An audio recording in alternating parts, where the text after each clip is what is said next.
अस्सलाम वालेकुम, मैं हूं समर अब्बास। एक और मुकदमा, एक और फैसला और एक और सजा। साबिक वज़ीर आज़म और पाकिस्तान तहरीक इंसाफ के बानी चेयरमैन इमरान खान को दरपेश कानूनी चैलेंजेस खत्म होने का नाम ही नहीं ले रहे और आज इन चैलेंजेस में एक और बड़ा इजाफा हुआ है जब 190 मिलियन पाउंड केस में इमरान खान और उनकी अहलिया दोनों को सजाएं सुना दी गई है। एहतसाब अदालत के जज नासिर जावेद राना ने अडयाला जेल में फैसला सुनाते हुए इमरान खान को 14 साल कैद बामुशक्कत और बुशरा बीबी को 7 साल कैद की सजा सुनाई है।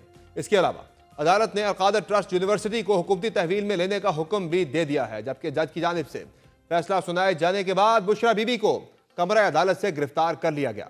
इस अहम केस की समाअत से कबल इमरान खान को जेल से कमरा अदालत लाया गया, जबकि उनकी अहलिया बुशरा बीबी भी अदालत पहुंची। एहतसाब अदालत की जानिब से जारी तहरीरी फैसले के मुताबिक बानी पीटीआई को नैब ऑर्डिनेंस 1999 की सेक्शन 10A के तहत सजा सुनाई गई है। बानी पीटीआई पर जुर्म साबित होता है। फैसले के मुताबिक इमरान खान करप्शन में मुलव्विस पाए गए। अदालत ने फैसले में लिखा कि जुर्म साबित होने पर 14 साल कैद बामुशक्कत और 10 लाख रुपए जुर्माना किया जाता है, जबकि जुर्माना अदा न करने की सूरत में इमरान खान को मजीद 6 माह कैद काटना होगी। इसी तरह अदालत ने फैसले में कहा है कि बुशरा बीबी पर जुर्म में मुआवनत का इल्जाम साबित होता है। बुशरा बीबी को नैब ऑर्डिनेंस 10A के तहत 7 साल कैद बामुशक्कत की सजा सुनाई जाती है। बुशरा बीबी को 5 लाख रुपए जुर्माने की सजा भी सुनाई गई है और जुर्माना अदा न करने की सूरत में मजीद 3 माह कैद होगी। अदालती फैसले के मुताबिक अलकादर ट्रस्ट यूनिवर्सिटी को बहक सरकार जब्त किया जाता है। अलकादर ट्रस्ट यूनिवर्सिटी फेडरल हुकूमत की तहवील में दी जाती है। एहतसाब अदालत ने फैसले में लिखा कि 190 मिलियन पाउंड रेफरेंस में वकलाए सफाई इस्तगासा की शहादतों को जुटला नहीं सके। इस्तगासा का मुकदमा दस्तावेजी शहादतों पर था जो दुरुस्त साबित हुई। इस्तगासा ने ठोस, मुस्तनद, मरबूत, नाकाबिल तरदीद, काबिल एतमाद, काबिल इन्हिसार शहादत पेश की। फैसले के मुताबिक तफ्तीशी अफसर समेत मुतअद्दिद गवाहों पर तवील झिरा भी उन्हें मुतज़ल्ज़ल ना कर सकी। उनकी शहादतें तसलसल और रब्त की हामिल थीं। मामूली तजादात हो सकते हैं जो वाइट कॉलर क्राइम में फितरी बात है। वाफिर मौके मिलने के बावजूद मुल्ज़िमान इस्तगासा के मौक़िफ़ को झुटला नहीं सके। अदालत ने फैसले में मजीद लिखा कि मुल्ज़िमान के दिफा में पेश की गई दस्तावेजी शहादतें भी बेवक़्त थीं। वकलाए सफाई के पेश किए गए कानूनी हवाले भी केस के हक़ाइक़ से गैर मुतअल्लिक़ थे। शहादतों की रोशनी में बानी पीटीआई और बुशरा बीबी की बरियत की दरखास्तें भी मुस्तरद की जाती है। अदालत ने फैसले की कॉपियां मुजरमान को बिला मुआवजा फराहम करने की हिदायत करते हुए फैसले में लिखा कि मुजरमान चाहे तो फैसले के खिलाफ मुतल्लिका फोरम पर अपील कर सकते हैं। फैसले के बाद एक बार फिर सियासी पारा चढ़ना शुरू हो गया है और हालिया दिनों मुल्क में सियासी इस्तेहकाम की कोशिशों के लिए तहरीक इंसाफ और हुकूमत के दरमियान मुफाहमत की कोशिशें शुरू हुई थी और अब इस मुतल्लिक भी खतरात के बादल मंडलाने लगे हैं, क्योंकि पाकिस्तान तहरीक इंसाफ ने अपने इब्तिदाई मौक़िफ़ में फैसले को मुस्तरद करते हुए कानूनी जंग लड़ने का ऐलान किया है। पीटीआई के चेयरमैन बैरिस्टर गौहर और दीगर क़यादत ने फैसले पर मायूसी का इजहार भी किया और इस उम्मीद का भी कि यह फैसला पहली पेशी पर ही कलअदम हो जाएगा। ये शर्म का मुकाम है। न खान साहब मायूस है, न हम मायूस है। With in few days high court में अपील फाइल करेंगे। खान साहब ने आज कहा है मुज़ाकरात जारी रहेंगे 7 दिन तक। अगर पेशरफ्त नहीं होती कमीशन पे फिर फर्दर मुज़ाकरात नहीं होंगे। अलकादर ट्रस्ट केस जिसमें आज इमरान खान साहब को सजा सुनाई गई है, वो भी दीगर मुकदमात की तरह कतई बेबुनियाद, मन घड़त और झूठा केस है। और ये केस जो है वो इमरान खान साहब को झुकाने के लिए या शायद ये समझते हैं कि पाकिस्तान तहरीक इंसाफ जो है वो घुटने टेक देगी। ऐसा नहीं होगा। ना ये स्याह हरूफ से लिखा हुआ फैसला कोई भूलेगा और ना इस फैसले को करने वालों को कोई भूलेगा। जबकि सियासी गर्मा गर्मी में हुकूमती कैंप ने भी तहरीक इंसाफ पर खुलकर चढ़ाई की और इस फैसले को इंसाफ की जीत करार दिया है। This is an open and shut case. जहाँ पे जुर्म होगा वहाँ पे एक्शन होगा। हर मुकदमा अपने मेरिट्स के ऊपर सुना जाता है और उसके फैसले मेरिट पे। रिश्वत का, मेगा करप्शन का 190 मिलियन पाउंड का केस, ये एक डाका है, पाकिस्तान की तारीख का सबसे बड़ा डाका। वकील सफाई थे, वो ना तो कोई बेगुनाही के सबूत पेश कर सके, ना प्रोसिक्यूशन की तरफ से जो सबूत पेश किए गए थे इस रिश्वत के और इस करप्शन के, ना उसका जवाब खातिर खा दे सके। हकीकत ये पता चली कि वो शख्स के जो दूसरों को चोर डाकू के नारे लगवाता था, सबसे बड़ा पाकिस्तान की तारीख का सियासी डाकू वो खुद था। बताएं वो यूनिवर्सिटी है या नहीं है? यूनिवर्सिटी नहीं है और आज भी बहुत से लोग इस धोखे में मुब्तला हैं कि ये कोई निजात दहिंदा है। ये नौसरबाज फ्राडिया है, फ्राडिया। आज वो अल कादर यूनिवर्सिटी जो अदालत ने पंजाब हुकूमत के और हुकूमत के हवा सरकारी तहवील में दे दी, मेरे पास आ गई है वो यूनिवर्सिटी। अब आपको इंशाअल्लाह ताला उस यूनिवर्सिटी में मज़हब की तालीम भी दी जाएगी, दुनिया की तालीम भी दी जाएगी। आपको जादू टूना करना नहीं सिखाएंगे वहाँ पे। जहां तहरीक इंसाफ इस फैसले के खिलाफ जुबानी और कानूनी जंग लड़ने के लिए आस्तीनें चढ़ा चुकी है, वहां हुकूमत मुखालिफ सियासी महाजराई को भी तेज करने की तैयारी हो रही है। और इस मुतालिक आज मुस्लिम लीग नून के साबिक रहनुमा और साबिक वज़ीर-ए-आज़म शाहिद खान अब्बासी के घर होने वाली बैठक को इंतहाई अहम समझा जा रहा है, जिसमें PTI क़यादत के अलावा अपोजिशन इत्तेहाद तहरीक तहफ़्फ़ुज़ आईनी पाकिस्तान के सरबराह महमूद खान नजफ़ज़ई ने भी शिरकत की, जिनके बकौल उन्होंने अपोजिशन के साथ मिलकर आइन के तहफ़्फ़ुज़ के लिए आइंदा की हिकमत अमली तैयार कर ली है। अब देखना यह होगा कि आज के इस फैसले के बाद सियासी महाजराई क्या रुख इख्तियार करती है और हाल ही में होने वाले मुसालियाती कोशिशों को कितना बड़ा धचका लगता है, क्योंकि इस मुतालिक तहरीक इंसाफ का कैंप बज़ाहिर इबहाम का शिकार दिखता है। क्योंकि इस फैसले से कबल कोई कहता था कि फैसला खिलाफ भी आया तो मुज़ाकरात जारी रहेंगे, ताहम किसी के बकौल फैसला खिलाफ आने पर सख्ती होगी। एडवर्स फैसला आने की सूरत में मुज़ाकरात मुतासिर नहीं होंगे, वो साथ साथ चलते रहेंगे, एहतजाज भी करेंगे, मुज़ाकरात अपनी तरफ वो अलग हमारा है, इससे उसका ताल्लुक नहीं है। ये अगर आप एक्सपेक्ट कर रहे हैं कि खान साहब को सजा सुनाने के बाद को बड़े अच्छे माहौल में मुज़ाकरात होंगे, मुज़ाकराती अमल के अंदर हमारे रवैयों में तो तलखी आएगी। 190 मिलियन पाउंड के केस में इमरान खान को सजा होने के बाद इस केस के सियासी मुज़मरात क्या होंगे? क्या मुज़ाकरात का अमल डिस्टर्ब होगा या मुज़ाकरात चलते रहेंगे? और इमरान खान की रिहाई कब तक अमल में लाई जा सकती है? बात करेंगे पाकिस्तान तहरीक इंसाफ के मरकज़ी सेक्रेटरी इत्तलात शेख फ़कास अकरम से। बहुत शुक्रिया शेख फ़कास अकरम साहब, आपने ज्वाइन किया प्रोग्राम में। ये बताएगा कि सजा तो आज सुना दी गई है इमरान खान साहब को एक और केस के अंदर, ज़ाहिर अब आप अपील में जाएंगे और अपील में सजा मुअत्तल होती है नहीं होती, ये बात का एक मरहला है। तो अभी मुज़ाकरात तो ज़ाहिर साथ साथ चलते रहेंगे, तो क्या आपको लग रहा है खान साहब की रिहाई के हवाले से क्या इम्कान है? अब आपकी कैलकुलेशंस क्या है? अब हम तो यही समझते हैं कि जिस किस्म की ये जजमेंट है और जिस तरीके से गैर मुनसिफाना तौर पे इस केस का ट्रायल चलाया गया है और जिस एम्बेरसमेंट से बचने के लिए इसको बार बार मुखर किया जा रहा था, इस सारी चीज़ों को सामने रखते हुए मैं समझता हूँ कि ये तो एक दो पेशियों की मार है, पहली पेशी पे उठ जाएगा ये। लेकिन ज़ाहिर है उस पर भी देखना होगा, जो नया कानून बना है कि वो कहते हैं कि सीक्वेंस में केस लगेंगे, जिस सीक्वेंस में केसेस आएंगे दायर होंगे उसी सीक्वेंस में केसेस लगेंगे। अब ये नहीं कि आज आप अपील दायर करें अगले हफ्ते आपकी अपील लग जाए, क्या पता इसमें भी आपको कई हफ्ते या महीने आपको इंतजार करना पड़े अपने नंबर का इंतजार करते हुए। तो सर जो इन्होंने तो नहीं होता ना वो कर लें, ये सिर्फ कौम नू और अवाम नू जलील करना चाहते हैं, कोई फर्क नहीं पैदा। जो अल्लाह हमें यहाँ तक ले आया है, यहाँ तक लड़ाई लड़ ली है तो वहां भी लड़ लेंगे, कोई ऐसी बात नहीं। सही है। और आप कॉन्फिडेंट है कि यानी कि पहली एक दो समातों पे ही सजा मुअत्तल हो जाएगी पहले केसेस की तरह? बिल्कुल, इसमें कुछ है ही नहीं, ये भी ऐसे ही रद्दी की टोकरी में जाएगा जैसे पहले वाले गए। लेकिन सबसे अहम मामला शेख फ़कास अकरम साहब ये है कि this is just another decision against Imran Khan. ये एक और फैसला है, पहले कई फैसलों की तरह पहले भी कई केसेस के अंदर खान साहब बरी होते गए या उनकी जो है सजा मुअत्तल होती रही, उनकी जमानत उन्हें मिलती रही, लेकिन वो रिहा नहीं हो सके। असल मामला जो है वो रिहाई का है। क्या आपको लग रहा है कि इसके बाद रिहाई खान साहब की हो जाएगी या वो मामला भी लंबा है? वो रिहाई होनी है तो वो मुज़ाकरात के जरिए होनी है।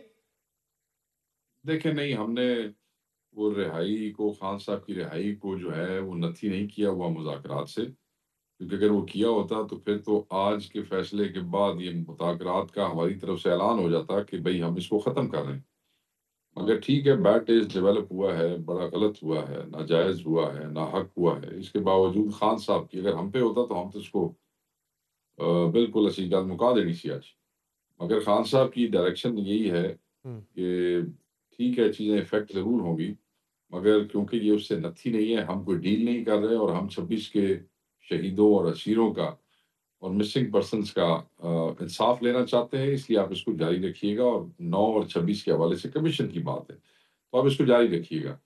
तो बात रहेगी रिहाई की। सर, कितने 150-200 के करीब केसेस हैं और बाकी केसेस तो ऐसे ही है ना, गमला बन छड़िया, उतों आए तो शीशा तोड़ छड़िया, तो ये थे तो उनके वो 80 में है, कुछ लाहौर में और आगे पीछे, जिनके लिए बेल्स अप्लाई हुई हैं और कईयों में बेल्स हुई हैं। तो वो कोई मेजर नहीं है, यही वो तो इस बात का इदराक तो ज़ाहिर अब आपको भी है कि आपने भी जो गवर्नमेंट के साथ आपकी बातचीत हुई है मुज़ाकरात के अंदर, आपने यही उनसे इस्तदा की है, रिक्वेस्ट की है कि आप मजीद हमारी बेल के मामलात में या दीगर रिहाई के मामले में आप खलल ना डालें, रुकावट आप ना डालें या रोड़े ना अटकाएं, तो आपको भी इस बात का अंदाजा है कि जब तक गवर्नमेंट चाहेगी तो खान साहब अंदर ही रहेंगे? नहीं, आपने अपने जरा थोड़े उसको रीफ्रेज कर लें। रिक्वेस्ट शिक्वेस्ट हमने नहीं की और ना हम रिक्वेस्ट करते हैं। हम्म, हमने इंसाफ मांगने के लिए उनका एक शौक पूरा किया है जो बार बार कह रहे थे लिख के दे दें। सही है। और जुडिशियल कमीशन क्यों बनना चाहिए और असीरों की रिहाई के हवाले से हमने ये कहा है कि जब आपके तफ्तीशी अपने हैं वो जिमनी अपनी लिख के लेके आते हैं, जब बेल अप्लाई होती है तो जाली जिमनियाँ और गलत इंक्वायरियाँ रिपोर्ट लिख के ले आते हैं चले, और रिक्वेस्ट का लफ्ज़ आपको उसमें बुरा जो लग है रहा है, लेकिन आपका मौक़िफ़ यही था, आपने गवर्नमेंट से यही आपने उन्हें कहा, तो उससे ये बात वाज़ेह तो होती है हमने कि उसकी आपको इस बात का बिल्कुल अंदाज़ा हाँ है, आपको अंदाज़ा इस बात का है कि जब तक ये चाहेंगे खान साहब अंदर ही रहेंगे, चाहे जितने केसेज़ में उनकी सज़ा मुअत्तल होती रहे, जितने केसेज़ में उनकी बेल होती रहे। इनके चाहने से कुछ नहीं होता। मेरे रब को जब मंजूर हुआ इमरान खान साहब जल्द बाहर आ जाएंगे। बात ये आप क्या समझते हैं कि चीज़ें कोई इंसान के हाथ में ऐसे होती हैं? ठीक है, अल्लाह ताला का एक निज़ाम है। जब रब को मंजूर होगा और मुझे यकीन है कि मेरा अल्लाह जल्दी-जल्दी जो है वो खान को बाहर लेके आएगा और ये चीज़ें इनके हाथ में नहीं रहेंगी। एक हद तक चीज़ें इनके हाथ में होती हैं, बस उन्होंने मार ली अपने ज़ोर-शोर जो मारने थे और उन्हें क्या करना है। ये आप एक अंदाज़े की बेसिस पे कह रहे हैं या कोई मालूमात भी हैं, जो कि आजकल बड़ी अहम मुलाकातें तहरीक इंसाफ की हुई हैं? मुझे अपने रब की ज़ात पे तवक्कुल और यकीन है, मैं उस यकीन की सूरत में कह रहा हूँ। सही है। तो आगे के हवाले से अब क्या वे फॉरवर्ड है? आपको मुज़ाकरात को लेकर जो है हफ़्ते का टाइम आपने दे रखा है गवर्नमेंट को, अगर वो नहीं आते कमीशन जिस तरह से आपने माँगा है, नहीं मिलता तो फिर क्या मज़ीद आगे नशिस्तें नहीं होंगी, मुज़ाकरात का प्रोसेस जो है वो स्टॉल हो जाएगा या बढ़ेगा आगे? जी, नहीं बढ़ेगा, कोई नशिस्त नहीं होगी। अगर formation of the judicial commission जो है वो अनाउंस नहीं होगी तो कोई चौथी नशिस्त नहीं होगी। और टीओआर's में आप तब्दीली अगर गवर्नमेंट करती है तो उस पे बातचीत हो सकती है, यानी कि ऐसा नहीं कि जो टीओआर's आपने दिए हैं एज़ इट इज़ वही गवर्नमेंट एक्सेप्ट कर ले। वो अपने अगर टीओआर शामिल करते हैं या इसमें रद्द-बदल करते हैं तो वो भी आपके लिए एक्सेप्टेबल होगा। देखिए, टीओआर's तो अभी उन्होंने बनाने हैं जी उसके जुडिशियल कमीशन के हवाले से। ये तो चार्टर ऑफ डिमांड्स था।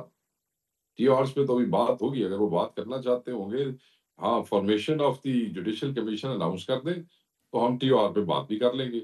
मगर अगर वो उस पे एग्री ना करें, तो फिर तो टीओआर's तक भी बात नहीं पहुँचेगी। नहीं, एग्री तो वो कर सकते हैं, लेकिन वो टीओआर's पे गवर्नमेंट जो है वो ये बात कर रही है कि ये जो टीओआर तहरीक इंसाफ ने जो दी है, जो शराइत आपने रखी है कमीशन के हवाले से, तो वो कह रहे हैं कि इस पे तो कमीशन बनना बड़ा मुश्किल है। सर, ये तो चार्टर ऑफ डिमांड है ना, देयर इज़ अ हाँ, हाँ। Difference between charter of demand and TOR's. Terms यही ऑफ चार्टर रेफरेंस ऑफ जो है डिमांड के वो अंदर किस जो तरह आपने उसकी प्रो शराइत रखी, कल को यही जाके टीओआर's बनेंगे। ये तो कमेटियाँ आपस में बैठेंगी तो आपस में तय कर लेंगी, मगर जो हमारे मेन डिमांड्स है, उसका जो फिलॉसफी है या वो है, उससे वापस कोई नहीं हटेगा। तो पसे पर्दा जो कोई एक बात चल रही थी, बुशरा बीबी भी कुछ मुतहर्रिक थी राब्तों के बारे से, अब वो भी ज़ाहिर है उन्हें भी सज़ा होगी, वो भी जेल में चली गई हैं, तो वो सिलसिला भी अब क्या रुक जाएगा या कोई और उसे लीड करेगा? ये जो बुशरा बीबी साहिबा के हवाले से जो आप बात कर रहे हैं, इसे तो हम बहुत पहले डिनाई कर चुके हैं कैटेगरिकली, एक दफ़ा नहीं 10 दफ़ा कर चुके हैं। सो हुँ, ऐसी हुँ। कोई बात पीछे नहीं चल रही थी और खान साहब स्पेसिफिकली इस पे कह चुके हैं कि यही है जो हो रहा है, इसके अलावा कुछ नहीं। वो तो खान साहब ने भी कहा था, वो जो कोशिश कर रही हैं वो मेरे लिए, पूरी पार्टी के लिए कर रही हैं, ज़रा वो कोशिश कुछ ना कुछ तो कर रही थी, जिसका खान साहब ने ज़िक्र किया था अपनी गुफ्तगू में। वो पार्टी के हवाले से बात कर रही होंगी कि अगर वो कोई कोशिश कर रही है तो मेरे लिए कर रही है, वो कोई पसे पर्दा की बात नहीं थी। अच्छा, बैरिस्टर गौहर की जो मुलाकात हुई आर्मी चीफ के साथ, उससे तहरीक इंसाफ ने कहा जी बड़ी अच्छी हमारी बातचीत हुई है, उससे बड़ा खान साहब ने उसका खैर मकदम भी किया, लेकिन बाद में फिर वो कहने लगे नहीं ये तो सिक्योरिटी के पैराए में बात हुई थी, पार्टी ने तो बड़ा एक माहौल बना दिया था जनाब कि ये तो बड़े दूर तक हमारी बात चली गई है, तो वाकई ये सिक्योरिटी के नहीं, पैराए में ही थी या आप तो चीज़ें थी कुछ नहीं, और? नहीं, पहले मैं थोड़ा-सा आपसे इल्म हासिल करना चाहूँगा कि पार्टी में किसने ये माहौल बना दिया था कि जी साडा ते बड़ा आगे काम चला गया। दसो ना बंदे दा नाम तो बैरिस्टर दसो गौहर ना ने ज़रा। कहा था कि बड़ी अच्छी हमारी मुलाकात रही, ज़ाहिर है वो अच्छी किस सेंस में थी, हाँ, सिक्योरिटी के मामले में दैट्स आके व्हाट वो कह रहे हैं, खान साहब ने कहा देखें कि बड़ी अच्छी अच्छी बातचीत मुलाकात होनी चाहिए, हमारी एंगेजमेंट होनी है चाहिए, खान साहब ने नहीं कहा, ये बयान नहीं दिया। अच्छी मुलाकात होना और माहौल बना देना पार्टी का पूरा ਉਹਦੇ ਵਿੱਚ फ़र्क ਹੋਇਆ ਨਾ जनाब साहब भाई ਉਹਦੇ ਵਿੱਚ थोड़ा ਜਿਹਾ जी। फ़र्क ਹੁੰਦਾ है ਗੱਲ ਇਹ है कि he is also from KP he is our chairman nominated by Imran Khan साहब हमारे चीफ मिनिस्टर और बहुत से साबका चीफ मिनिस्टर्स और जो मुख्तलिफ पार्टियों से ताल्लुक रखते थे और जो शायद पार्लियामेंट का हिस्सा भी नहीं और ऐसी पार्टियां जो इस वक्त पार्लियामेंट का हिस्सा भी नहीं है हुँ। उन सबको बुलाया गया था सिक्योरिटी के हवाले से जो भी गुफ्तगू हुई आपस में उन लोगों की और हम ये समझते हैं कि हर सिक्योरिटी इशू की पॉलिटिकल डायनामिक्स होती नहीं, हैं मैं तो अगर उस अलग पर में आ गए मैं वो अलग से होने वाली मुलाकात की बात कर रहा हूँ जो बैरिस्टर गौहर साहब की और अली तो अमीन चीजें गदरपुर साहब की अलहदा अलग देखें से नहीं मुलाकात हुई, गवर्नमेंट अलहदे से मुलाकात हुई आर्मी चीफ के साथ, मैं उस मुलाकात अलहदा की बात देखें कर नहीं रहा हूँ। अगर अगर अलहदा मुलाकातें जो होती हैं ऑब्वियसली कोई चीज़ें गवर्नमेंट के साथ करने वाली होती हैं और गवर्नमेंट के पीके में जो है वो पीटीआई की है, अली अमीन साहब चीफ मिनिस्टर है और ये नॉमिनेटेड चेयरमैन है। तो अगर कोई सिक्योरिटी के हवाले से कोई ऐसा पॉलिटिकल डायनामिक्स डिस्कस हो गए हैं तो क्या फ़र्क पड़ता है? क्यों तुसी ये ओहदे जी क्यों इतना विच जा रहे हो इतना यानी ज़्यादा? आप ये कह रहे हैं बतौर सेक्रेटरी इत्तलात पाकिस्तान तहरीक इंसाफ के इस मुलाकात में कोई सियासी बात डिस्कस नहीं हुई, आपने कोई ऐसी सियासी डिमांड उनके सामने नहीं रखी? मैं ये कह रहा हूँ कि जो केपी की सिक्योरिटी सिचुएशन है, just like any other security situation in the world, it has a political dynamics to it.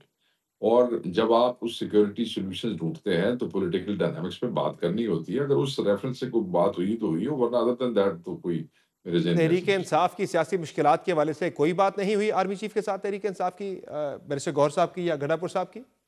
आप ये तो तहरीक कर मैं गौर साहब से रिक्वेस्ट करूंगा, वो आपसे बात करेंगे क्योंकि मेरे इल्म में तो उन्होंने कोई ऐसी बात यानी पार्टी के सेक्रेटरी इत्तलात लाइल में कि ऐसी कोई बात नहीं हुई या इट्स नॉट अबाउट लॉ इल्म, क्योंकि अगर कोई ऐसी बात हुई होती तो मुझे ज़रूर बता देते। बट ज़रूरी नहीं है कि जो बात नहीं है और वो सेक्रेटरी इत्तलात ने ज़रूर घड़ के आपको बता देनी है, ऐसी बात नहीं।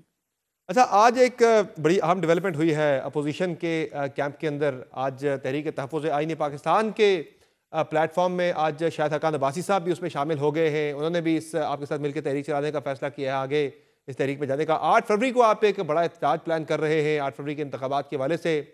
क्या लाएमल है? सिर्फ ये वन डे इवेंट होगा या इसको एक मरबूत अंदाज में लेकर आगे बढ़ेंगे? 8 फरवरी जो है जी, उस पे हमने यौम स्याह डिक्लेयर किया। खान साहब ने कहा है कि हम इसको यौम स्याह के तौर पे जो है वो करेंगे और उसके हवाले से हम सब जो है अपने-अपने इलाकों में जो भी हमारी भी स्ट्रैटेजी है, वो हम इस वक़्त डिस्क्लोज़ नहीं कर सकते। बट 8 फरवरी को एहतजाज होगा जो कि पुरअमन होगा, आईनी हक है।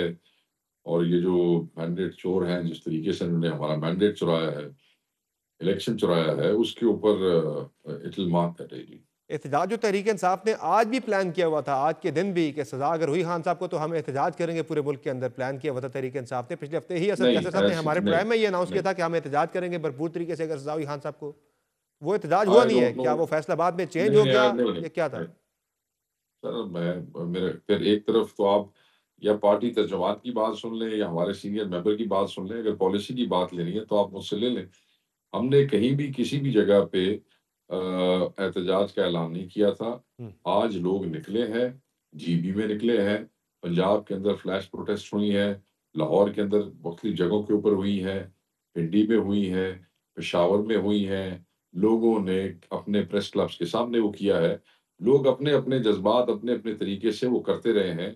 It was not planned by the party, it was done by people, PTI on their own. ये शेख वकास अकरम साहब, जो 8 फरवरी का आप एहतजाज प्लान कर रहे हैं, ये कोई बड़ा इवेंट भी आप कर रहे हैं इसमें, जिसपे आप सारी सियासी जमातों को इनवाइट कर रहे हैं? कोई इस्लामाबाद नहीं, में अभी कोई बड़ा तक जलसा कोई भी होगा अभी या तक कोई कोई एहतजाज डी चौक की तरफ भी होगा अब या कोई क्या होगा? अभी तक आइसोलेटेड कोई ऐस छोटे-छोटे एहतजाज होंगे मुकामी सतह पर?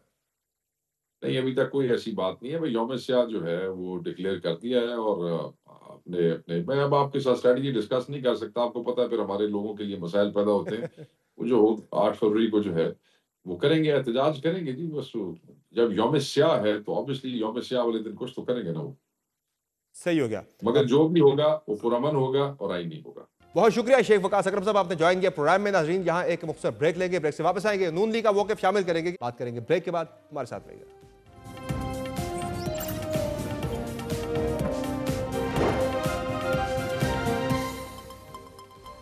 वेलकम बैक नाज़रीन। इमरान खान के खिलाफ आज जो फैसला आया है 190 मिलियन पाउंड का, उस पर हुकूमत की तरफ से तो बड़ा स्ट्रॉन्ग एक रिएक्शन आ रहा है कि ये बेहतरीन फैसला है। ये पहले से ही हुकूमत कह रही थी कि ये 2+2=4 की तरह ये एक ओपन एंड शट केस है, लेकिन तहरीक इंसाफ तो कह रही है कि कोई माली फ़ायदा इमरान खान ने लिया नहीं था, उन्हें इंतकामी सियासत का निशाना बनाया गया है।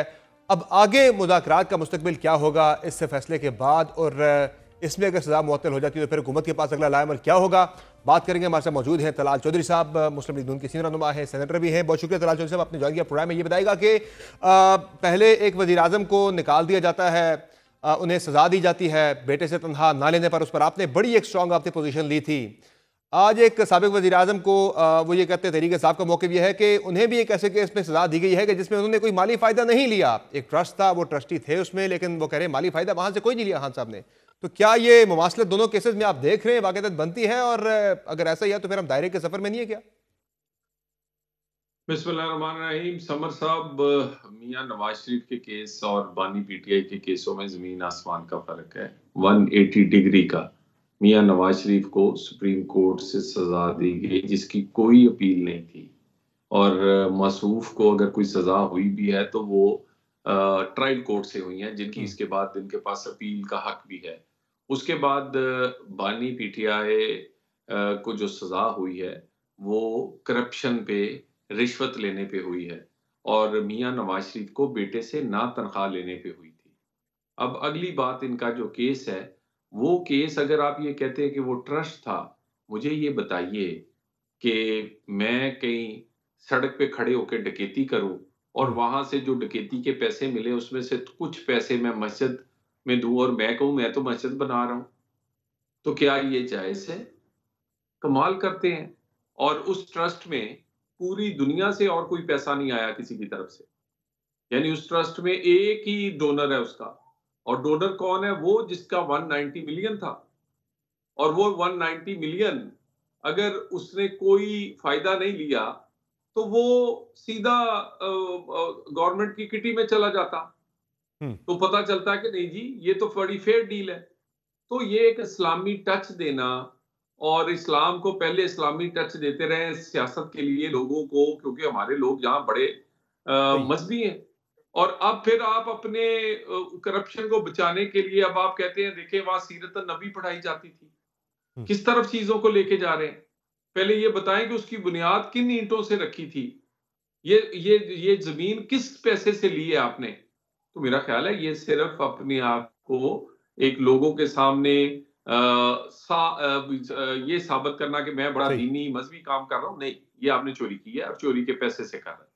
अच्छा, इसमें अब ज़ाहिर है सज़ा खान साहब को हो गई है, सज़ा के बाद अगला जो लाएमल है, सज़ा होने से पहले ही आप भी कह रहे थे, आपकी पार्टी के बाकी तमाम लोग ये कह रहे थे कि ये ओपन एंड शट केस है।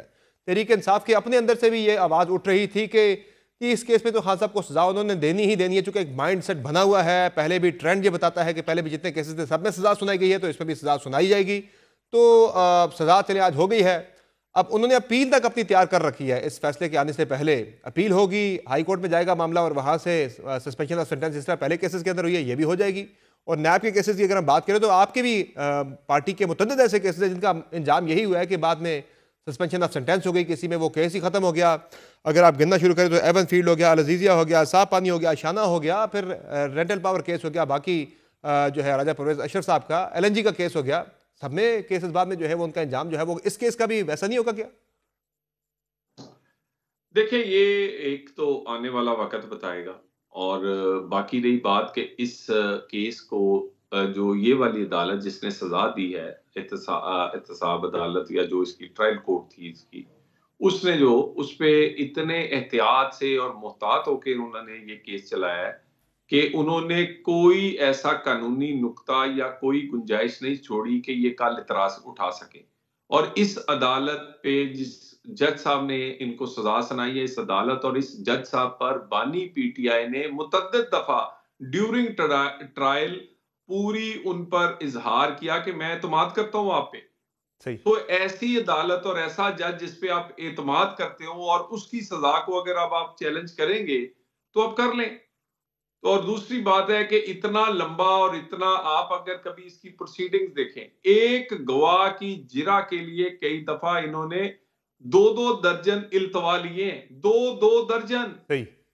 और इसके बावजूद अगर लगता है किसी को कि इसमें कोई गुंजाइश है तो ले जाए। वैसे तो पीटीआई के अपने लोग बंद कमरों में कहते हैं कि 2 केस बहुत तकड़े हैं, एक 9 मई का और दूसरा 190 मिलियन। 190 मिलियन तो मानते हैं इनके लोग कि इसमें तो बिल्कुल सीधा ये बड़ा मुश्किल है इससे खान साहब बचे। तो ये नहीं कि ये इसीलिए ये मुज़ाकरात इन्होंने कहा था कि कुछ भी हो मुज़ाकरात करेंगे, क्योंकि इन्हें पता है कि जो हमारे काम है या जो ये केस है उसमें सजा होनी है। तो इसलिए ये ना समझे कि ये कोई और वजह से, बल्कि इन्हें पता है कि केस इतना मजबूत है कि इसमें सजा होगी। अच्छा, इसमें ज़ाहिर उनकी सज़ा अगर मुअत्तल हो जाती है, क्योंकि मैक्सिमम पनिशमेंट दी गई है, उस पर भी सवाल उठता है जज के ऊपर कि मैक्सिमम पनिशमेंट का क्या इसमें जवाब बनता था। 14 साल मैक्सिमम पनिशमेंट थी, वो दे दी गई उन्हें। आगे चल के ज़ाहिर है इसके मेरिट्स के ऊपर जब बात होगी तो कई कानूनी माहिरीन ये कहते हैं कि शायद ये सज़ा मुअत्तल हो जाएगी, जिस तरह से पहले तोशाखाना के केस में भी हुई थी खान साहब की। तो उसके बाद फिर व्हाट नेक्स्ट? गवर्नमेंट के पास अगला लाएमल क्या है उन्हें मजीद पाबंदी सलासल रखने के लिए? देखिए, पाबंदी सलासल वो अपने जराइम की वजह से, यानी उन्होंने जो मुज़ाकरात कर रहे हैं उसमें दो ही नुक्ते हैं।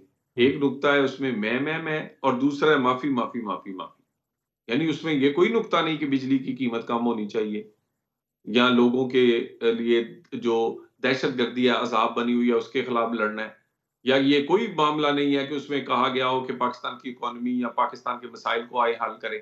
उसमें सिर्फ एक ही मामला है, हमें छोड़ें, हमें माफी दें। और अगर इन्हें लगता है कि इनके केसेस इतने फारग हैं तो इन्हें इतने तरले मिन्नतें करने की क्या जरूरत है? और इस वक्त ये, अब वो कहते हैं ना, डट के खड़ा है। अब बानी पीटीआई डट के एनआरओ मांग रहा है। वो कहता है, बस उसे पता है कि उसके गुनाह ऐसे हैं कि उसकी सजा ही होनी है। सो सजा से बचने के लिए अब वो रास्ता निकाल रहे हैं। सो हमें इसकी कोई फिक्र नहीं है, हमें किसी को नाजायज अंदर नहीं रखना। 190 मिलियन एनआरओ किससे मांगे? खान साहब ने, वो तो कहते हैं हमने कोई एनआरओ नहीं मांगा, ना हमने कोई डील मांगी है। अगर कोई डील मिल भी रही है तो फिर भी डील नहीं लेंगे। ये यही कहते हैं ना जी। और ये कौन कहता था कि बनीगाला मुंतकिल कर रहे हैं? ये कौन कहता था कि नथिया गली का रेस्ट हाउस साफ हो गया था? ये कौन कहता था कि जल्द बैकडोर हमारे जो राब्ते हैं उससे कुछ होने वाला है? और अभी कल की परसों की बात है, ये इनके जो चेयरमैन है गौहर साहब, उन्होंने एक ऐसी सिक्योरिटी की मीटिंग में जो पार्टीज बुलाई हुई थी उसको भी उन्होंने सियासी रंग दिया है कि हमारी बातचीत बहुत आगे बढ़ गई है। तो ये सारा कुछ क्यों करते हैं? अगर उन्होंने डील नहीं लेनी, उनको पता है डील ही लेनी पड़ेगी, इसलिए कि ये केस वो नहीं है कि भी बेटे से तनख्वाह नहीं ली। ये तो 190 मिलियन पाउंड पाकिस्तान के सबसे बड़ा करप्शन का केस है, ये हमने जेब में डाले। और गोगी के और बुशरा बीबी के किसके खाते में चीजें जानी है? कोई एक चीज तो नहीं है ना। अब 9 मई किसको नहीं पता कि कहां प्लान हुआ था, किस तरह एग्जीक्यूट हुआ है। अच्छा। और 9 मई में आप समझते हैं कि अफवाजे पाकिस्तान अपने एक जर्नल को उसमें उसकी इन्वेस्टिगेट करे, सही है, तो ये कोई छोटी बात नहीं है। इसका मतलब है कनेक्शंस हैं। अच्छा, आज गंडापुर साहब की मुलाकात फिर करवाई गई है खान साहब से। ना मुलाकात का दिन था, ना कोई ऐसी मुलाकात पहले से तय थी। ये कैसे हो रहा है सारा कुछ कि इधर मुलाकातें भी हो रही है, फिर हाई प्रोफाइल मुलाकातें भी पाकिस्तान तहरीक इंसाफ की हो रही है। गवर्नमेंट को इन चीज़ों पे कोई तशवीश तो नहीं है कहीं के बाला बाला मामला तहरीक इंसाफ में कहीं और जो है वो ठीक तो नहीं हो रहे? बिल्कुल गवर्नमेंट क्लियर है, ना हमारे दिल में कोई खोट है और ना हमारा कोई इस तरह का, हम अदारे पूरी तरह हुकूमत के साथ करें और हुकूमत हर इकदाम अदारों को इत्मीनान में लेकर करती है। तो इसलिए मुझे तो शायबा भी नहीं है। मुझे तो अल्लाह माफ करे डर के रहना चाहिए, अल्लाह जानता है, लेकिन मुझे तो जरा भर ऐसा कुछ नहीं लगता अगले कई सालों तक कि नून लीग और अदारों के दरमियान कोई डिफरेंस आएगा। तो वो भी आपको तमाम फैसलों में एतमाद में लेते हैं? जिस तरह से रिसेंटली तहरीक इंसाफ के कुछ जो कारकुनान थे 9 मई में जिन्हें सज़ा हुई थी उन्हें रिहा किया गया। फिर ये जो मुलाकात हुई है गंडापुर साहब वाली, इसमें और बैरिस्टर गौहर वाली, इसमें थे आप लूप में? देखिए, आप ये देख लें कि कितना जोर इन्होंने लगाया कि हम बात हुकूमत से नहीं करेंगे, एस्टेब्लिशमेंट से करेंगे। और आखिरकार बात हुकूमत से करनी पड़ी इसलिए कि एस्टेब्लिशमेंट ने बिल्कुल वाज़े अल्फाज में कह दिया कि बातचीत सियासतदान आपस में करें, हम इसमें नहीं आएंगे। इससे ज्यादा बड़ा इत्मीनान अदारों का और हुकूमत का आपस का रिलेशनशिप जो है डिफाइन करता है। इससे बस ज्यादा क्या हो सकता है? सही है। अच्छा, ये बताएं कि अब ज़ाहिर है मुज़ाकरात भी पैरेलल चल रहे हैं तहरीक इंसाफ की तरफ से। आज ये बयान सामने आया है बैरिस्टर गौहर साहब का कि मुज़ाकरात का अमल मुतासर नहीं होगा। हफ्ते का टाइम तहरीक इंसाफ ने दिया है आपको, 2 मुतालबात बड़े आपके सामने रखे हैं, 9 मई के कमीशन का और 26 नवंबर के कमीशन का। तो बन रहे हैं ये कमीशन, चूंकि वो कह रहे हैं कि अब इस पे अगर एक हफ्ते में गवर्नमेंट नहीं आती किसी पॉजिटिव रिस्पॉन्स के साथ तो फिर मुज़ाकरात नहीं होंगे आगे। तो क्या इस पे अब प्लान है गवर्नमेंट का?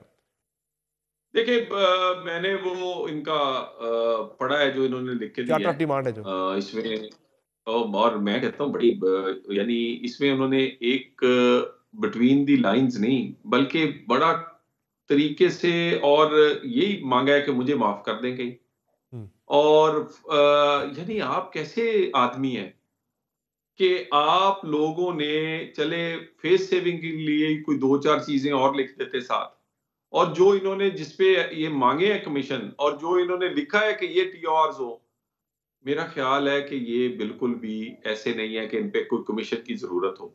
इन पर तो जो केसेस हैं वो तो आखिरी हदों तक बिल्कुल फैसला होने के करीब और कई लोगों के फैसले हो चुके हैं। और इसमें कोई ऐसी चीज नहीं है जो इन्होंने लिख के दी है कि उसकी कोई इन्वेस्टिगेशन या दोबारा से उसको जांचने की जरूरत हो, पता करने की और कमीशन बनाया जाए। तो इन टीओआरस में मुझे नहीं लगता कि किसी किस्म का कोई कमीशन बनने की गुंजाइश है। और दोनों में से अगर कोई एक मामले पे कमीशन बनाना पड़े हुकूमत को 9 मई या 26 नवंबर, तो दोनों में से किस पे आप ज्यादा लीनियंट होंगे कि इस पे कमीशन चले बना देते हैं? देखिए, कमीशन किसी पे भी बनेगा वो टीओआरस पे बनेगा। सही है। 26 पे ये कमीशन बन सकता है। क्या सूबाई हुकूमत को वफाक पे हमला करना चाहिए? क्या सूबाई हुकूमत के जो वसाइल हैं वो अवाम पे खर्च होने चाहिए, या अपनी सियासी जमात उसको 1122 की गाड़ियां, सरकारी बुलेट प्रूफ गाड़ियां लेके वफाक पर हमला हो जाए, ये होना चाहिए? और क्या वजीर आला को, ऐसे वजीर आला को काम करने देना चाहिए या हटा देना चाहिए? तो ऐसे टीओआरस तो हो सकते हैं, लेकिन बाकी तो रोज़े रोशन की तरह यह है कि 9 मई और 26 को कैसे बगावत की गई और किस तरह हमलावर हुए और किस नौयत की वो प्लानिंग थी और उसके पीछे तो कौन कौन अच्छी था। बात नहीं है तलाश चौधरी साहब के एक जुडिशल कमीशन की स्टैंप भी लग जाए तहरीक इंसाफ के इन जराइम के ऊपर, जो आप कहते हैं कि ये बहुत बड़ा जुर्म तहरीक इंसाफ ने किया है, और वो मांगते हैं कि सुप्रीम कोर्ट के 3 सीनियर तरीन जजों पर मुश्तमिल एक कमीशन बनाया जाए। तो ये है डिमांड काबिल कबूल या काबिल अमल? देखिए समर साहब गुजारिश ये है, 9 मई के मुकदमात पहले ही हमारे निज़ाम अदल की वजह से निज़ाम इंसाफ इतना कमजोर है, वो अभी तक उसमें से ज्यादातर में सजा नहीं हुई। अगर वो करीब पहुंच ही गए हैं सजा के 1.5-2 साल में, और तो अब ये बहाना बनाकर एक कमीशन बना लें ताकि फिर ये बचे रहें अगले कई मुद्दत के लिए, ये तो यही चाहते हैं। ये इल्तवा चाहते हैं 9 मई के केसेस को आगे ना बढ़े। इन्हें पता है तो 26 और 9 में बहुत, तो फिर ये मुज़ाकरात का अमल भी फिर डिरेल हो जाएगा। इसका मतलब आप, जिस तरह से आपकी गुफ्तगू से मुझे लग रहा है कि गवर्नमेंट जो है वो नहीं तरीके इंसाफ की डिमांड जिस तरह वो चाह रहे पूरी करेगी, तो फिर एक हफ्ते बाद वो कह रहे हैं कि फिर मुज़ाकरात नहीं होंगे मजीद, फिर ये सारा सिलसिला डिरेल हो जाएगा। देखिए मुज़ाकरात होने चाहिए।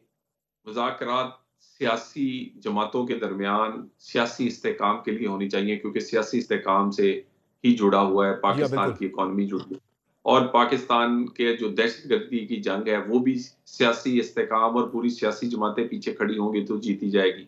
पाकिस्तान के आम आदमी के मसाइल भी सियासी जमातों के हाथों में है। केपी में एक की हुकूमत है, बलूचिस्तान में दूसरी की है, पंजाब में तीसरे की है, सिंध में चौथे की है, इसी तरह आजाद कश्मीर, गिलगित। तो ये आम आदमी की जिंदगी पे बात करनी चाहिए। आए बात करें कि बिजली की कीमत कम कैसे करनी है, आए बात करें कि पाकिस्तान आम आदमी की जिंदगी को आसान कैसे बनाना है, रोजगार कैसे पैदा करना है, आए दहशतगर्दी को खत्म करने पे बात करें। ये माफी पे, एनआरओ पे बातचीत नहीं हो। अच्छा, आप फाइनली ये बताइएगा कि अभी तो एक अलायंस भी आपके खिलाफ बन रहा है, अपोजिशन का एक बड़ा अलायंस बन रहा है, और 8 फरवरी को अपोजिशन की जमातें एक स्टेज पर हों या ना हों, लेकिन एक पेज के ऊपर जरूर हैं 8 फरवरी के इंतखाबात को लेकर, और एक बड़ी प्लानिंग हो रही है बड़े एहतजाज की, जिसमें आज आप ही के साबका साथी जो है शाहिद हकान अब्बासी साहब, वो भी उनके साथ शामिल हो गए हैं, जो तहरीक तहफ़्फ़ुज़ आईन पाकिस्तान के तहत तहरीक इंसाफ ने एक तहरीक आपके खिलाफ शुरू कर रखी है। तो ये तहरीक बड़ी होती जा रही है, इसमें पीर बगारा साहब भी इसमें आ रहे हैं, शाहिद हकान अब्बासी इसमें आ गए हैं, मजीद पार्टियों को भी शामिल करने का फैसला किया गया है। तो ये तो एक बड़ी आपके लिए एक नया दर्द सर नहीं शुरू होने वाला? समर साहब सियासत ये करें, ये फसादी ना बने, सियासी बने। बगावत, पाकिस्तान के खिलाफ खत लिखने, लॉबिंग करनी, आईएमएफ को कर्जा ना तुम देना, उसके हेडक्वार्टर के सामने मुजाहरा करना, आप लॉबिंग करके पाकिस्तान के खिलाफ करारदादें करवानी, आप यहाँ पर अंदर अदारों के लोगों के साथ मिलके कॉन्स्पिरेसी करनी, नहीं, सियासत करें।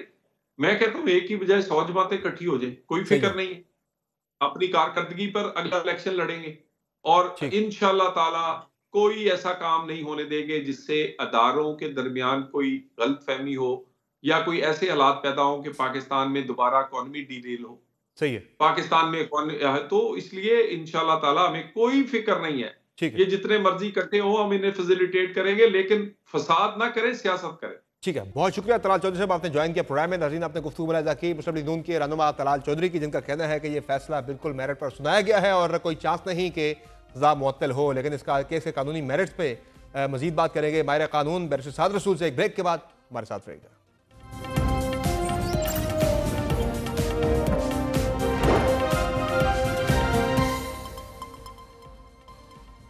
वेलकम बैक नाज़रीन। पाकिस्तान तहरीक इंसाफ तो कह रही है कि इमरान खान के साथ बड़ी ज्यादती हुई है, उन्हें सियासी इंतकाम का निशाना बनाया गया है, जबकि हुकूमत का मौक़िफ़ है कि ओपन एंड शट केस था, बिल्कुल मेरिट पर सजा सुनाई गई है।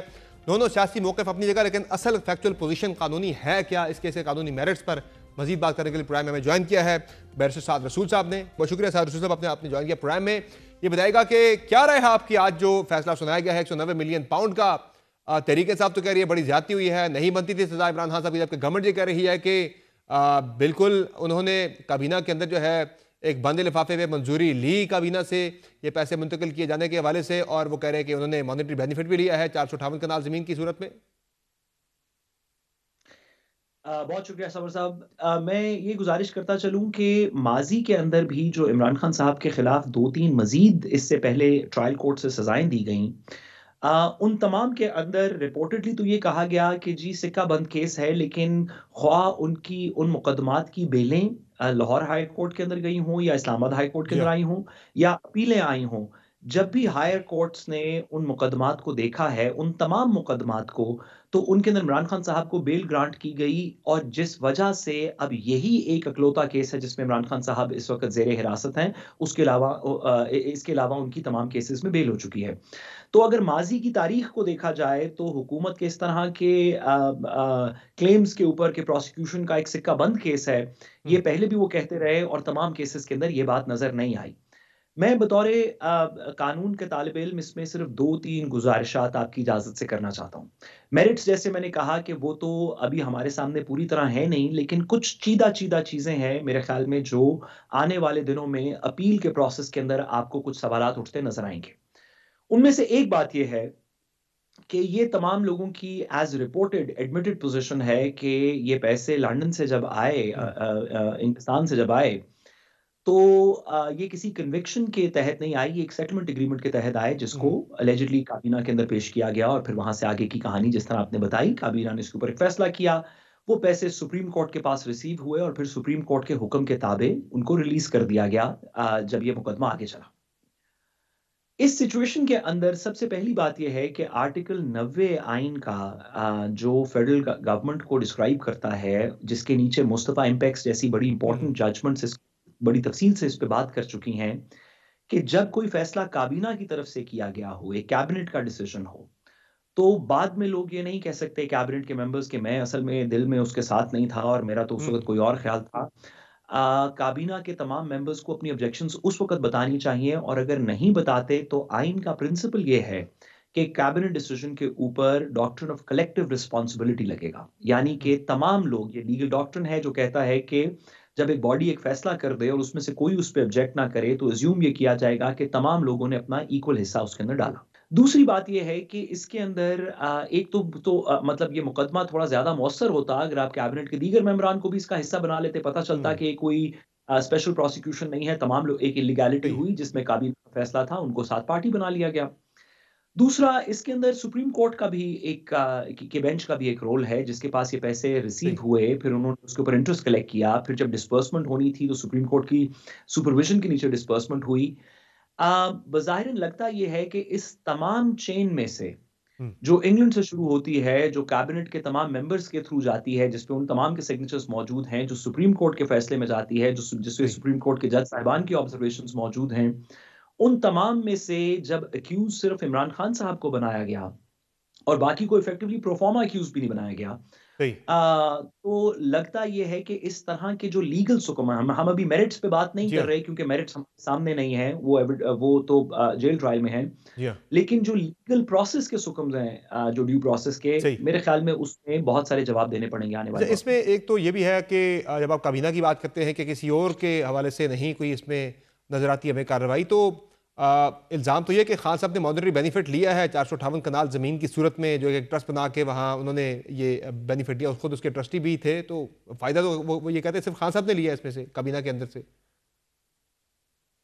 देखिए, दो बातें हैं। सबसे पहले कि ये जो इमरान खान साहब के ट्रस्ट के स्ट्रक्चर वाली बात है, जैसे मैंने कहा कागजात हमारे सामने नहीं हैं, लेकिन ट्रस्ट के स्ट्रक्चर के अंदर जो ट्रस्टीज होते हैं उनके ऊपर कुछ फाइड्यूशरी रिस्पॉन्सिबिलिटी, कानून की रिस्पॉन्सिबिलिटी जरूर होती हैं, लेकिन ट्रस्ट के जो ट्रस्टीज हैं वो बेनिफिशरीज नहीं होते, यानी कि उनको फायदा नहीं मिला होता उस रकम का, उनकी मलकियत में नहीं गई होती, वो प्रॉपर्टी उनकी मलकियत नहीं होती।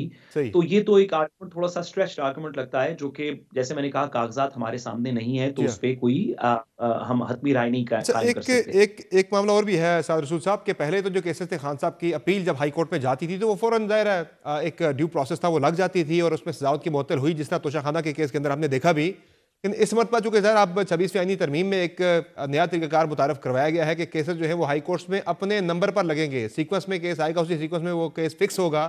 अगर कोई जज जो है उस सीक्वेंस को तोड़ता है तो उसे उसकी वजूहात बयान करना होगी। तो इसमें आपको लग रहा है कि अब ये ज़रा ताख़ीर से जाके लगेगी खान साहब की पिटीशन जो है, अपील जो है हाई कोर्ट के अंदर? देखिए, सबसे पहली बात यह है कि आउट ऑफ टर्न मुकदमात अभी भी लग रहे हैं मुख्तलिफ हाई कोर्ट्स के अंदर, इवन सुप्रीम कोर्ट के अंदर, और जिस बात की तरफ आप निशानदेही कर रहे हैं ये एक प्रोसीजरल रिक्वायरमेंट है, ये आइन की रिक्वायरमेंट इफेक्टिवली नहीं है। मुकदमात तो अदालतों के जो जज साहिबान और बेंचेस हैं वो आए दिन अपने मुकदमात की तारीखें फिक्स करते हैं, उसके अंदर सीक्वेंसिंग नहीं, जो मुकदमा चल रहा हो, जो पार्ट हर्ड हो जाए उसको जल्दी सुन लिया जाता है, दीगर के अंदर कुछ डिलेज होते हैं। तो लेकिन जो बात आपने की, मैं इससे एक थोड़ा सा मुख्तलिफ तरफ आपकी इजाज़त से थोड़ी सी रोशनी डालूं कि गवर्नमेंट को ये इस बात की फ़िक्र होनी चाहिए, या प्रोसिक्यूशन को इस बात की फ़िक्र होनी चाहिए कि माजी की तरह जब ये मुकदमात अपीलों में आएंगे तो क्या हुकूमत को और प्रोसिक्यूशन को हज़ीमत का सामना करना पड़ेगा या इसमें से कुछ निकलेगा। इस सवाल का दारोमदार है इस बात पे कि ये कहाँ पे मुकदमात फिक्स होते हैं और किन जजेस के सामने सुने जाते हैं, किन हाई कोर्ट किस तरह इस पे प्रोसीडिंग होती है। सही। ये मुकदमा तो इस्लामाबाद हाई कोर्ट के अंदर, क्योंकि इसकी टेरिटोरियल जुरिस्डिक्शन इस्लामाबाद बनती है, तो इस्लामाबाद हाई कोर्ट में आएगा। आप देख रहे हैं ऑलरेडी के जुडिशल कमीशन का इजलास कॉल कर लिया गया है और इस्लामाबाद हाई कोर्ट के अंदर जजेस की तैनाती के ऊपर कुछ उसमें शायद कार्रवाई होगी। 2 जजेस का आज अपॉइंटमेंट हो भी गई है। जी, प्रिसाइसली मैं प्रिसाइसली उसी की तरफ इशारा कर रहा हूँ। मुझे लगता है कि हुकूमत का या प्रोसिक्यूशन को उम्मीद ये है कि शायद 26वीं तरमीम के बाद एक हुकूमत के डोमिनेटेड कमीशन से जिन जज साहिबान की मौजूद जज साहिबान की अपॉइंटमेंट होगी, वो शायद इस हुकूमत को एम्बैरस करने वाला कोई फैसला शायद ना पास करे। बहुत शुक्रिया बैरिस्टर साद रसूल साहब, आपने प्रोग्राम में ज्वाइन किया और बड़ी मुताद अंदाज में आपने अपने तज्ज़िये को वाइंड अप किया है। प्रोग्राम में आगे बढ़ते और बात करते हैं गैर कानूनी तरीके से यूरोप जाने वालों की हलाकतों के पे दर पे वाक़यात रुक ही नहीं रहे। इंसानी स्मगलरों के हाथों रोजगार की तलाश में घर बार छोड़ने वालों की मासूम जिंदगियां खिलौना बन गई हैं। यूनान कश्ती हादसे का गम अभी बुलाया नहीं गया था कि मराकश के समंदरी हदूद में तारकीन वतन को मुबैना तौर पर कत्ल करके लाशें समंदर में फेंक दिए जाने का खौफनाक इंकशाफ हुआ है। रिपोर्ट्स के मुताबिक गुज़िश्ता हफ्ते बुध के रोज मगरबी अफ्रीका से स्पेन जाने वाले तारकीन वतन की कश्ती डूबने से 50 अफराद हलाक हुए थे, जिनमें से 44 पाकिस्तानी हैं। तारकीन वतन के हुकूक के लिए काम करने वाली आलमी तंजीम वॉकिंग बॉर्डर्स की CEO ने एक्स पर जारी बयान में कहा है कि कश्ती में सवार अफराद ने 13 दिन समंदर में बड़ी मुश्किल में गुजारे और कोई उनकी मदद को नहीं आया। वॉकिंग बॉर्डर्स ने दावा किया है कि कश्ती पर सवार 86 अफराद में से 66 पाकिस्तानी थे और डूबने वालों में से 44 पाकिस्तानी थे। वॉकिंग बॉर्डर्स के मुताबिक 2024 में 10,457 से ज्यादा तारकीन वतन यानी औसतन 30 अफराद रोजाना स्पेन पहुंचने की कोशिश में हलाक हो गए। उनमें से अक्सरियत अफ्रीकी मुमालिक से बहरुल कायल वाली रूट से स्पेन पहुंचने की कोशिश में अपनी जान गंवा बैठे। तंजीम का कहना है कि उसने 6 दिन पहले इन तमाम ममालिक के हुकाम को इस कश्ती के समंदर में गुम होने के मुतालिक अलर्ट किया था। एलाम फोन नामी NGO जो कि समंदर में भटकने वाले तारकीन वतन को हंगामी इमदाद फराहम करती है, का कहना है कि उसने कश्ती के बारे में स्पेन की मैरीटाइम रेस्क्यू सर्विसेज को 12 जनवरी को अलर्ट किया था। ताहम रेस्क्यू सर्विस के मुताबिक मज़कूरा कश्ती के बारे में उसके पास कोई मालूमात नहीं थी। दूसरी जानिब मराकशी हुकाम के मुताबिक उन्होंने डूबने वाली एक कश्ती के 36 मुसाफिरों को बचाया था। मज़कूरा कश्ती 2 जनवरी को मोरितानिया से स्पेन के लिए रवाना हुई थी और उस पर 86 अफराद सवार थे। वज़ीर-ए-आज़म शहबाज शरीफ ने इस हादसे पर दुख और अफसोस का इजहार करते हुए हुक्काम को वाक़े की रिपोर्ट जमा कराने की हिदायत की है। वज़ीर-ए-आज़म ने कहा है कि इंसानी स्मगलिंग के संगीन जुर्म में मुलव्वस अफराद को सख्त सजा दी जाए। इस मामले में किसी किस्म की गफलत बर्दाश्त नहीं की जाएगी। मराकश में पाकिस्तान की कायम मुकाम सफीर राबिया कसूरी ने कहा है कि कश्ती हादसे में पाकिस्तानियों की हलाकतों की तस्दीक ताहाल नहीं हो सकी और इसके लिए मुकामी हुकाम से राब्ते में है। इस सानी से कबल भी गुज़श्ता साल दिसंबर में यूनान के जनूबी जजीरे गाउडोस के करीब कश्ती उलटने के बाद मुतअद्दिद तारकीन वतन डूबकर हलाक, जबकि कई लापता हो गए थे, जिनमें बड़ी तादाद पाकिस्तानियों की थी। जिसके बाद वज़ीर-ए-आज़म शहबाज शरीफ ने इंसानी स्मगलिंग से मुतालिक जारी तहकीकात जल्द अज जल्द मुकम्मल करके ठोस सिफारिशात पेश करने, सहूलतकारी में मुलव्वस FIA एहलकारों की निशानदेही, उनके खिलाफ सख्त कार्रवाई और स्मगलिंग की रोकथाम के लिए मुतल्लिका इदारों को राब्ते मजीद बेहतर बनाने की हिदायत की थी। इंसानी स्मगलिंग के खिलाफ तहकीकात में FIA के अफसरान भी लपेट में आए थे और मुबैना सहूलतकारी पर 38 अफसरान को नोटिस जारी कर दिए गए थे, जबकि additional director immigration Sialkot airport को ओहदे से हटा दिया गया था। ताहम वज़ीर-ए-आज़म का एक्शन और पाकिस्तानी हुकाम की हिदायत तो अब सिर्फ रस्मी हद तक ही रह गई है, क्योंकि पाकिस्तानी तारकीन वतन इंसानी स्मगलरों के हाथों तरन वाला बन चुके हैं और ऐसे अफसोसनाक वाकयात रुकने का नाम ही नहीं ले रहे, जिसकी तस्दीक इस हालिया वाक़े से भी हो जाती है, जो शायद अब तक का सबसे तकलीफदेह वाकया था, जिसमें कश्ती हादसे का शिकार होने से पहले ही तारकीन वतन को बर्बरियत का निशाना बनाकर कत्ल किया गया और इस तरह की हैवानियत दिखाई गई कि मासूम और निहत्ते नौजवानों के सरों पर हथौड़े बरसाए गए, उनकी आंखें निकाली गईं और फिर मर जाने पर उनको समंदर की नजर कर दिया गया। इस हादसे में बच जाने वाले नौजवान अली की एक फोन कॉल भी सामने आई है, जो रोंगटे खड़े करने के लिए काफी है। भाई कौन कौन बच्चे? भाई मैं ते तापी शादी को जोड़े ना मोड़ा टोटल भाई बच्चे ने भाई की जी मारिया ने मेरे भरा तस लोके जी मारिया ने भाई थोड़ियां मारियां ने ना ता फुट पे गोटे थोड़ियां मारियां चाकू मारे। डेड बॉडी किथे वे आतफ दी ते आकब दी डेड बॉडी उस मंदर की सासरिया नकब दी अच्छे ही। आज के प्रोग्राम में इतना ही, इजाजत दीजिए, अल्लाह हाफिज।